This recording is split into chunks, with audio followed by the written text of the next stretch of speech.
Hi everyone, good morning and finally we are going for pre-wedding shoot. কালকেও সকাল 4টার সময় উঠে শ্যাম্পু করেছি, আজকেও সকালবেলা উঠেছি, বাট হ্যাঁ আজকে শ্যাম্পু করতে হয়নি, জাস্ট নর্মাল ড্রেস পরেছি। তো ফাইনালি আমরা যাচ্ছি মন্দারমণিতে।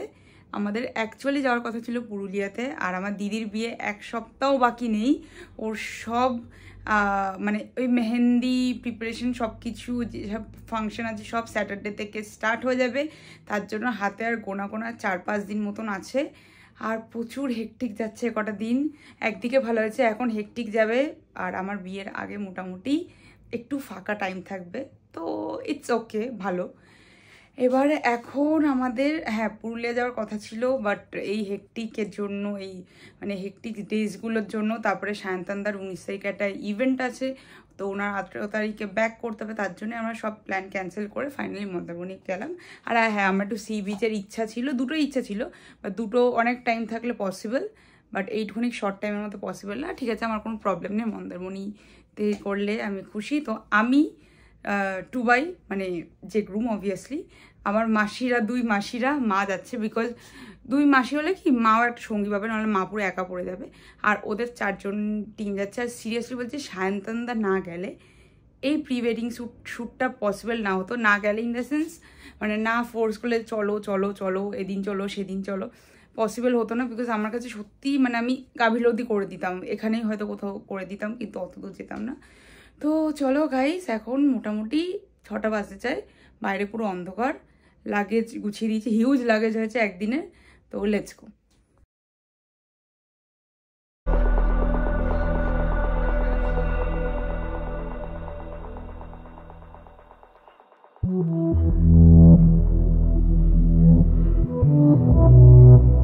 এখন আছি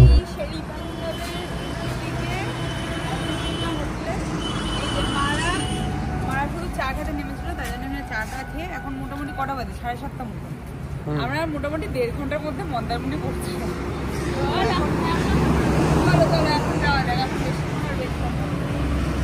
মন্দারমণিতে গিয়ে 2 মিনিট না বসে জাস্ট হোটেলের চেকিংটা করে লাগেজগুলোও রাখিনি, চলে এসেছিলাম পুরো ডিরেক্ট দীঘাতে।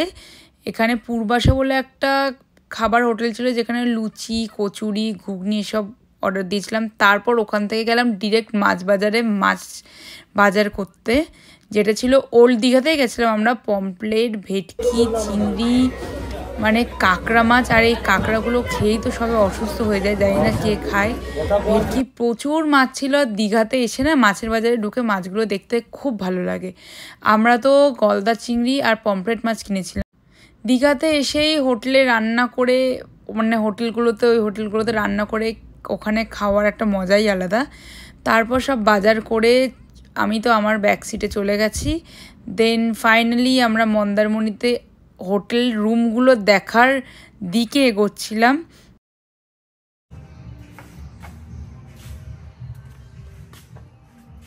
ফার্স্টে আমার সবথেকে বেশি ভালো লেগেছে এই ওয়ালটা, যেটা কালারটা খুব সুন্দর, এটা কি টেক্সচার ঠিক জানি না, যাই হোক। এখানে একটা টিভি আছে, এখানে টিভি ইউনিট আছে, আর এখানে একটা সোফা আছে, একটা বড় মানে সেন্টার টেবিল আছে। কেউ যদি চায় যে 5 জন মিলে শোবে, সেটাও অ্যাভেলেবেল, এখানে শুয়ে নিতে পারবে। বাট হ্যাঁ, রুমের মানে হোটেলের হিসাবে এটা 4 অকুপেন্সি, মানে একজন এক্সট্রা হলে তোমাদের অবভিয়াসলি একজনের চার্জেস দিতে হবে। আর তারপরে এখানে এগিয়ে আসলে অবভিয়াসলি সাইড টেবিল থাকবে, এখানে একটা বেড যেখানে আরামসে 3 জন মতন শোয়া যায়। তারপর এখানে আর একটা বেড, এখানেও 3 জন মতন শোয়া যায়। এখানে আর একটা টিভি আছে। আর এই রুমে 2টো এসি টোটাল, এখানে একটা এখানে একটা, এটার মতন সেম টেক্সচারের ওয়াল এখানেও, বাট একটু ডিফারেন্ট। তারপর এখানটা আছে মিরর, যেখানে অ্যাকচুয়ালি ড্রেসিং এরিয়া হিসেবে ইউজ করা যায়। এখানটা চা কফি স্টেশন, যেটা বিভারেজ স্টেশন, সেখানে জলের বোতল আছে। ফ্রিজের মধ্যে কি আছে দেখি, নর্মালি কোন ফ্রিজের মধ্যে কিছু থাকে না, অ্যাজ ইউজুয়াল ফাঁকা। এখানে আলমারি আছে, এই সাইডটা এই যে এরকম, যেখানে এখনো পর্যন্ত কোনো জিনিস রাখা হয়নি। আর এই রুমটার স্পেশালি 2টো জিনিস, যেটা 2টো খাসিয়াত আছে, সেটা হচ্ছে এটায় 2টো ওয়াশরুম আছে। একটা হচ্ছে এটা, যে এখানে এমনি নর্মাল কমোড দিয়ে বেসিন দিয়ে শাওয়ার এরিয়া আছে। প্লাস আর একটা জিনিস দেখাচ্ছি, এই হোটেলের সব থেকে বড় ফোর্থ অকুপেন্সি রুম এটাই, বাট ওদের ফেয়ার মানে চার্জেস কিন্তু সেম। এটাই হলো বিশাল বড় ওয়াশরুম এরিয়া, যেখানে এখানে একটা ড্রেসিং ইউনিট আছে, এখানটায় বেসিং এর সাথে মিরর আছে, এই রুমটায় পুরো মিররই মিরর। এখানে কমাট আছে আর এখানে বড় একটা জাকুজি আছে যেখানে আমি একবার হলেও স্নান করবো। আর এখানটায় শাওয়ার এরিয়া, মানে এটাই কি 4-5 জন মিলে থাকলেও তোমাদের মানে শাওয়ার এরিয়া দুটো আছে, তো কোনো প্রবলেম নেই। এই ভিতরে ফ্যান, ও ভিতরে আবার ফ্যান আছে, এটা আমি দেখিনি, ভিতরে ফ্যান আছে, কোনো অসুবিধা নেই। এখানে আসলে অন্তত গরমকালে গরম লাগবে না। তো এই হলো আমার রুম টোর। আপাতত বাথরুম থেকে বেরিয়ে আসি। এখানে ফুচকাটা মিনি একটা ডাস্টবিনও আছে। তো এখন আপাতত আমাদের আপডেট হচ্ছে, আমরা এখন দীঘা থেকে আসলাম। এখানে হোটেলে আমরা ঢুকিও নি, মানে জাস্ট রুমটাকে দেখে বেরিয়ে গেছিলাম। বেরিয়ে যাওয়ার পর দীঘা থেকে মাছ টাছ কিনে নিয়ে এসেছি। এখন মাছ টাছ রান্না করতে দিয়েছি, বিকজ এই হোটেলের খাবার আমাদের খেতে ইচ্ছা করে না কখনোই দীঘাতে আসলে। আগে মা রান্না করতো, এখন এই পাশে লোকই রান্না করে, মানে যেই দোকানগুলো থাকে ওখানে দিই। তো আমাদের 3:30 থেকে প্রি ওয়েডিং শ্যুটের ফার্স্ট মানে শ্যুট স্টার্ট হবে। আমি খুব নার্ভাস, অপোনেন্ট পার্সন ক্যামেরা ধরে আছে, সেও খুব নার্ভাস, কী হবে জানি না। তো এখন একটু রেস্ট নেব, স্নান করব, তারপরে শ্যুট স্টার্ট। খেয়ে দে। এই হলো আমাদের হোটেল, স্নান হয়ে গেছে। এখন হোটেলেরই পাশে একটা জায়গায় বাজার করতে গেছিলাম, দেখলে তোমরা। তো ওখানে খাবার বানাতে দিয়েছি, পমপ্লেট মাছ, চিংড়ি মাছ, ফ্যাসা মাছ ভাজা। তো ওগুলোই দেখতে যাচ্ছি, বিকজ আমার সবে শ্যুট স্টার্ট হবে 3:30 থেকে, মেকআপ টেকআপ করতে হবে। তো আমি আগে যাই, গিয়ে খোঁজ খবর নিই, তারপরে বসি, তারপরে খেতে খেতে ওদেরকে ডাকবো, কারণ আমার 40 মিনিট লাগবে রেডি হতে। তো ওইদিকে যাচ্ছি, দেখি এখন কেমন রান্না বান্না করেছে।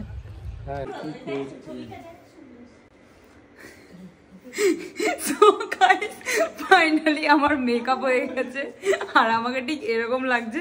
আর আমি 25 বছর বয়সে ফার্স্ট টাইম কোনো মেকআপ আর্টিস্টের কাছে মেকআপ করলাম।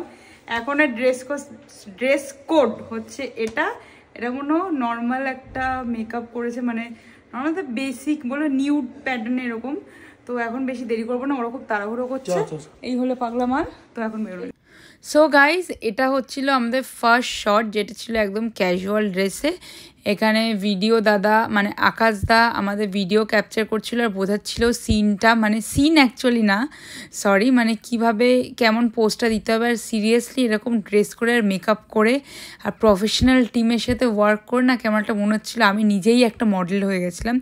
আর ওরা সত্যি অনেক প্রফেশনাল ছিল, যে আমার ফটোগ্রাফি করছিল সায়ন্তনদা, ও তো এখনই বোমকেশে শুটিং কমপ্লিট করলো, ও সিনেমার ডিওপি করে। প্লাস মিমি চক্রবর্তীর একটা নতুন ভিডিও বেরোলো, ভালো লাগছে না বলে মিউজিক ভিডিও, ওটাও শ্যুট করেছে। সত্যিই খুব প্রফেশনাল। আর আমাদের নর্মাল ক্যাজুয়াল জলের মধ্যে সানসেটে এইসব শ্যুটগুলো এখানে ক্যাপচার হচ্ছিল। ওখানে গুবলুদা দাঁড়িয়ে ছিল, যে লাইট দাদা মানে সায়ন্তনদার অ্যাসিস্ট্যান্ট। এখানে সায়ন্তনদা নিজে পিকচার ক্যাপচার করছিল, মেকআপ দাদা ছিল, সবাই একসাথেই ছিলাম। বাবু কাকু আমাদের ভিডিও করে দিচ্ছিল, যাতে আমি পরে ইউটিউবে ক্লিপগুলো শেয়ার করতে পারি। চুলটা কেমন পাতানো পাতানো বিকাল লাগছে। এখানে বসেছে সবার চায়ের আড্ডা। এই যে 3 বোন, দিদি আর বোন, হাজবেন্ড ছাড়া, জীবনে প্রথমবার ঘুরতে এসেছে। একটু তোমরা একটু চিজ করে দাও, এদের তাকিয়ে হাই করে দিয়েছে। এখানে এই যে এটা রচা খাচ্ছে, এখানে সবাই দুধ চা খাচ্ছে। এখন যাচ্ছি নিচে সেকেন্ড শটের জন্য। এই ফাঁকে তোমাদেরকে হোটেলের পুরো ভিউটা দেখো, মানে রাত্রিবেলা কেমন লাগে। আমাদের ফার্স্ট শট তো ডান, সেকেন্ড শটে যে লিপস্টিকের কালার, হেয়ারস্টাইল, ড্রেসটা চেঞ্জ করা হয়েছিল। তারপর ভাবলাম তোমাদের রাত্রিবেলাটা ভিউ দেখিয়ে দিই হোটেলের, যেটা খুবই সুন্দর ছিল। তারপর চলে গেছিলাম আমরা সেকেন্ড শটে, যেখানে হচ্ছিল বনফায়ার, পুরো একদম বিচের সামনে।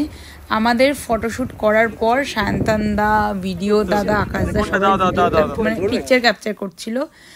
তারপর আমরা একটু হোটেলের মধ্যে ঘোরাঘুরি করলাম, আর এগুলো ছিল খুব সুন্দর ছিল। অ্যাকচুয়ালি হোটেলটা 1 বছরও হয়নি, আই থিঙ্ক 7-8 মাস হচ্ছে। খুব পরিষ্কার, ক্লাব রুমগুলোও দেখে খুব সুন্দর লাগছিল, বাংলো টাইপ। আর হোটেলটার নাম ছিল সুইট ফ্যান্টাসি রিসর্ট। এখন আমরা যাচ্ছি সবাই মিলে, ফাইনালি মেকআপ টেকআপ সব রিমুভ করে স্কিন কেয়ার করে নিয়েছি একেবারে, যাতে বাড়ি মানে হোটেলে এসে খেয়ে দিয়ে ঘুমিয়ে পড়তে পারি। এখন যাচ্ছি পাশের হোটেলে, যে হোটেলে দুপুরবেলায় মাছ টাছ বানাতে দেওয়া হয়েছিল, ওখানেই চিকেন কিনে দিয়ে বানাতে দেওয়া হয়েছিল। তো রাতের মেনু চিকেন আর রুটি, এইটা আমি দেখাতে ভুলবো না, ওই জন্য আগে আগে যাচ্ছি। তো লেটস গো ফর ডিনার। রাত্রিবেলায় মেনুটা খুব সিম্পল রেখেছিলাম, চিকেন কষা, রুটি আর চিকেন কষাটা খুব সুন্দর করেছিল। আমরা সবাই মিলে একসাথে খেতে চলে এসেছিলাম। আর ঠিক এই হোটেলটা সুইট ফ্যান্টাসি রিসোর্ট, যেখানে আমরা স্টে করছি, তার পিছন দিকেই আমরা খাবারটা বানাতে দিয়েছিলাম। দুপুরবেলাও সেম আর রাত্রিবেলাও সেম, তারপরে তো খেয়ে দিয়ে হোটেল।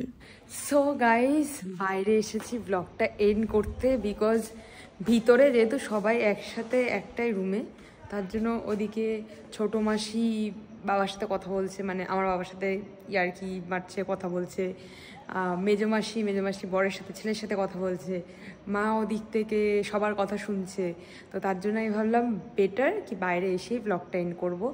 প্রচণ্ড টায়ার্ড, কালকে আবার সকাল 9টার সময় টাইম দিয়েছি। আর মানে ক্যামেরাম্যান, সায়ন্তনদা, মেকআপম্যান সবাই প্রচণ্ড টাইমের পাঞ্চুয়াল। তো আমাকে বলছে 9টার সময় মেকআপ করতে বসে যেতে, স্নান টান করে 9টার মধ্যে রেডি হয়ে যেতে হবে। এখন অলরেডি 11:30। আর স্কিন তখনই ভালো থাকবে, মনটা তখনই ভালো থাকবে যখন একটু ঘুমটা হবে। ঘুমের সাথে সাথে, হ্যাঁ ঘুম হলে তো মুখটা ঠিক হয়ে যাবে, বাট তার সাথে সাথে মনটাও ঠিক থাকা দরকার। এর সাথে অবভিয়াসলি আজ প্রি ওয়েডিং শ্যুটে এসে কান্না থাকে। তো যাই হোক, ব্লগটা এখনই এন্ড করব, বেশি লেট করব না, বিকজ মানে বাইরে না অ্যাকচুয়ালি জানো তো সকালের দিকে যতটা ঠান্ডা ছিল তার থেকে রাতে মানে যথেষ্ট কম ঠান্ডা। আই থিঙ্ক ঘরের ভেতরে ঠান্ডা লাগছে, বাইরে আমি দাঁড়িয়ে আছি নর্মাল হাফ প্যান্ট পরে, গায়ে একটা পাতলা একটা স্টল নিয়ে, অতটাও ঠান্ডা লাগছে না। তো এখন বেশি কথা বলবো না, তাড়াতাড়ি ঘুমাতে যাব আর ব্লগটা এখানেই এন্ড করব। ভালো লেগে থাকলে কি করবে বলো তো, একটা like, share and also subscribe করে দেবে। আর খুব শিগগিরই আরও ভালো ভালো ব্লগ আসতে চলেছে, বিকজ দিদির বিয়ে স্যাটারডে থেকে শুরু। আর কালকে আমি বলবো টুবাইকে ক্যাপচার করতে, যে আমার মেকআপ ইয়েটা যাতে ও ক্যাপচার করে দেখাতে পারে। আজকে আমার সিরিয়াসলি এত লেট হয়ে গেছে, তোমাদের খাবার দেখানোর কথা মনে ছিল না। আমি দৌড়ে দৌড়ে এসে মেকআপ দাদাটার সাথে এসে মেকআপ করতে বসে গেছি। কালকে টুবাইকে বলবো আমি ক্যাপচার করতে। তো ব্যাস, এখন এই ব্লগটা এখানেই শেষ করলাম, টাটা।